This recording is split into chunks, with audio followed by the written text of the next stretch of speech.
Ibarang ni kum ka dak ban ngimdai ban ngim protes ke no kam ka dak ban kemau yang sorkar hagas nem arjar kan riu. Ini kalian seng tiang student movement ngila yai dawa si dawa yang government college badai ban sub up no apok jangka distrik jongi.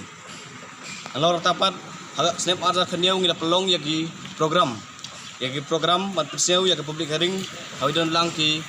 kena school kina hikai ibai seng balang ibai ki ring rabak jangka tain la pelong clear ayat secondary school alor skani hi kajing dawa jongi ban bu no yaga government college apok jangka distrik jongi East Hill district. Sem ada ke perapat ngila pelong biang ya kaju ke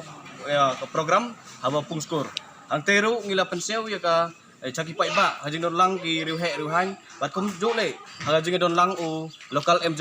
MLA jongi sar kermen sela mo ha tu por ila perseu yang joi dedep airu ya ka memorandum bangi dawa ya ke government college dari ban bu no la dari ban up no hapok ke distrik ke jongi. Lalu atu kepor arja khanyau ini nak kalian kaseng jongiru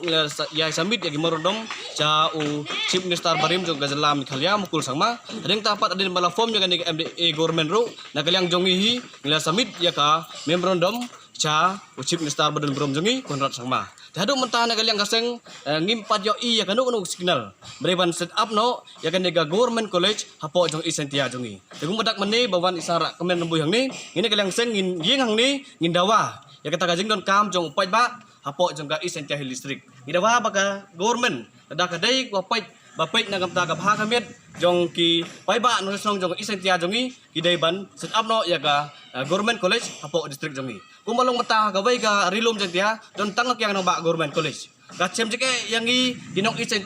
pan ya kini admission nong te na kata daw ni kermen bangin yai dawa na yang kaseng na kapor badai ban set up no ya ka government college hapo jong ka district jongi kan pensuk ya ki ka ban penang angnut ya ki pai ba no jong ka district jongi angnut de ban yo cikat dai ya kata ka government college hapo jong ka district jongi te kung malang seng jongi i ban hang ni ngi ban penpau sisen hakmat jong